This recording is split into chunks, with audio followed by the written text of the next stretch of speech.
To me, Burkina has always felt like those untouched gems, a country filled with pure richness, history, culture, and color.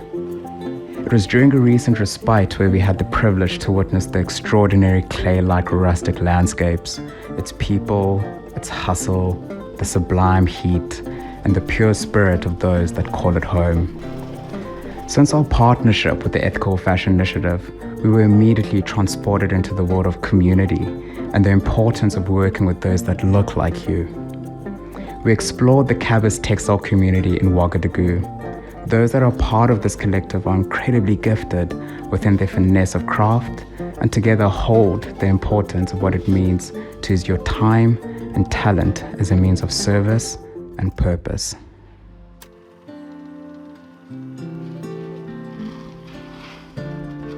Pour la teinture écologique, on utilise le sel, le carbonate et puis les colorants. Donc c'est des adjuvants naturels. Premièrement, on lave le fil. Donc on met le fil dans l'eau, on utilise un peu de carbonate pour nettoyer et puis enlever les impuretés. Et après, on passe à la mise à teinture. Là-bas, on mesure 10 litres d'eau pour un paquet de fil. Un paquet, c'est 1 kilo. Et donc, on met le sel, le carbonate et puis le colorant.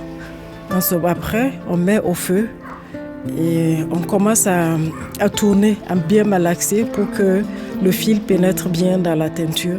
Et quand la température atteint 60 degrés, on met jusqu'à 1 heure pour que la teinture puisse bien pénétrer dans le fil. Donc après la teinture, on passe à la 3e étape qui est le rinçage. Donc cette partie, on enlève le fil dans l'eau chaude, on commence à laver. On lave dans plusieurs bains, ça peut être 10 bains ou plus pour que le fil soit bien lavé. Et la dernière eau, on doit bien s'assurer que ce soit limpide. Et donc on ajoute un peu de carbonate pour bien laver. Et après, on passe au séchage. On sèche le fil au soleil pendant 5 à 6 heures pour que le fil soit bien sec et puis on replie pour le tissage.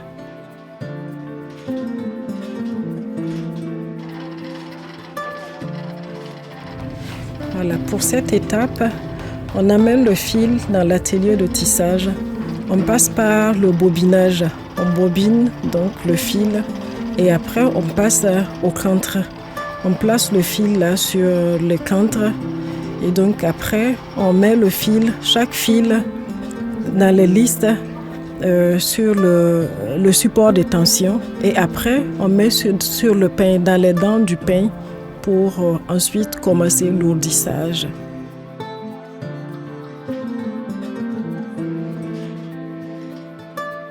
Donc après, on passe à l'ourdissage.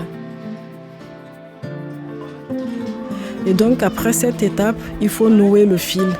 Le nouveau fil à l'ancien fil qui est là, tous les bouts de fil, il faut faire le nouage. Et après le nouage, il faut faire l'empeignage. Il faut remettre le fil dans chaque pain dans chaque dent du pain. Donc il faut mettre le fil dans chaque dent du pain et après tirer, faire ressortir.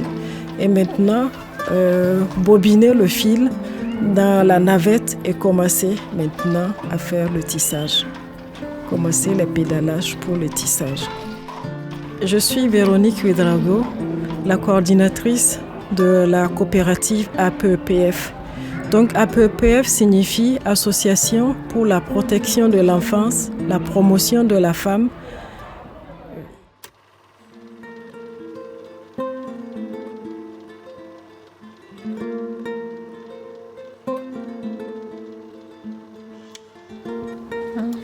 Je m'appelle Ovro Fatoumata Bintou.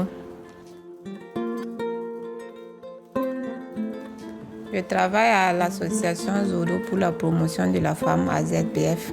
On est basé à Pissy. Je suis coordonnatrice. Je supervise le tissage des femmes.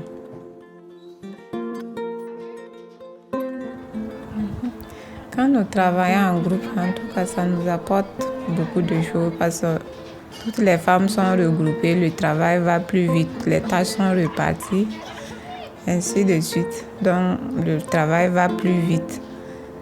Des fois on mange ensemble, on est vraiment content de travailler ensemble. Il y a la cohésion, si quelqu'un est malade, on parle de rendre visite. En tout cas, on s'entend bien. Travailler en groupe, en tout cas, c'est beaucoup essentiel. À l'association Zodo, on forme aussi des femmes. Moi-même, j'en forme d'autres. Pour former une femme, si elle vient, elle va commencer d'abord par le bobinage. Donc, elle peut faire le bobinage 2 ou 3 mois. Maintenant, si elle finit de faire le bobinage, elle comprend bien comment on démêle les fils pour ne pas que les fils se mélangent. Si elle comprend ça déjà, donc on va faire la chaîne. Au niveau de la chaîne maintenant, on va la montrer comment compter pour vraiment trouver un modèle choisi. Si on finit la chaîne, on va faire le rentrage. Ça aussi, c'est au niveau des lisses. On va faire le rentrage là-bas. Si on finit le rentrage, on va faire le piquage. Ça, c'est au niveau du pain que ça se fait. Si on finit le piquage, maintenant, on va commencer le tissage là. Au niveau du tissage aussi, on va la montrer comment taper bien pour que le tissu ne soit pas mou. En tout cas, ce que je trouve de bon aussi, des fois, il y a des idées que les nouvelles aussi amènent. Donc, on s'entraide pour vraiment créer de nouveaux modèles. Et Cabès nous a beaucoup apporté au niveau du tissage parce qu'on a eu les grands métiers, ce qu'on ne savait pas faire. On a eu vraiment des formations, on a eu un hangar. Vraiment, ça nous a beaucoup apporté, surtout les marchés aussi. Avant, on avait juste avec les petits métiers, c'était les marchés locaux. Mais maintenant, en tout cas, avec IFI et Cabès, on est connus à l'extérieur, on a beaucoup de commandes.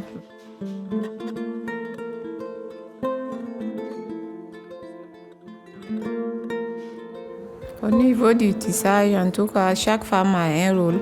Parce qu'il y a d'autres qui font le bobinage, il y a d'autres qui font la chaîne. Il y a d'autres aussi qui font le tissage. Au niveau du petit métier, ici ils finissent le bobinage, ils vont faire leur chaîne. Au niveau des grands métiers aussi, ils vont faire leur chaîne.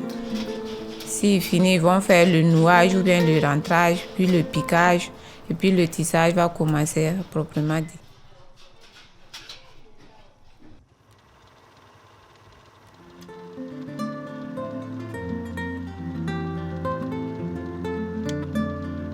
We visited the outskirts of Ouagadougou, a small village where the artisanal hand-done community, Lingare, a direct translation meaning the beauty of cotton in their native language, Muri. The community is an expansion of Cabis, where artisanal dyeing is the chosen practice for each artisan. Exploring the provenance of each step expanded on the importance of what it means to work as a collective, but also the rich creativity and artistry that is cemented within each craftswoman. The printing techniques are vast, where exploration of tie and dye and batik are the chosen practice of each artisan to explore their ingenuity. The first initial step is soaking the yarns in cotton fabric for 2 hours at a high temperature of 80 degrees Celsius in the robust, high-volume pots. Because of Burkina's warm climate, the soaked fabric is left to dry and hang outside, a process that takes a few hours before drying. They use a powder dye in 2 different solutions, Sudoku Caustic and Hydro. These solutions are used to correct and enhance the colors of the fabric. Before immersing the fabric or the yarns within the dye, cassava flour, which is a solution, is used within the fabric.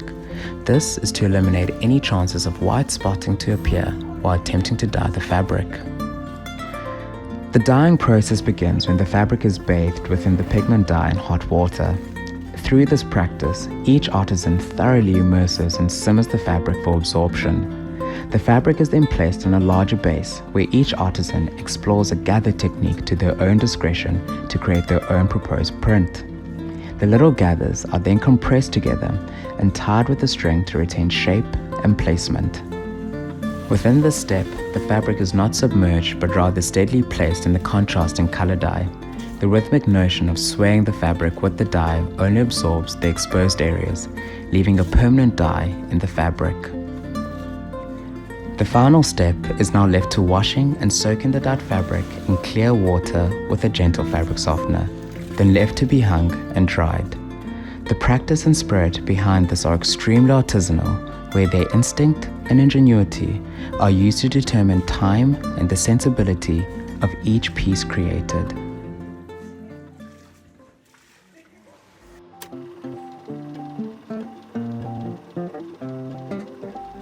Burkina Faso and its people are incredibly important to us. To have the privilege to work so intimately by creating a hybrid between craft and the human spirit is a gift that is woven within the fabric of our brand's DNA. Working so closely with Cabas has been a revealing experience and has allowed us to expand on the integrity and honesty of craft and human ingenuity. I absolutely love Burkina and its people. It's a country that is home to so many and will forever be part of the cosmology of the Lukanyum Dingi label.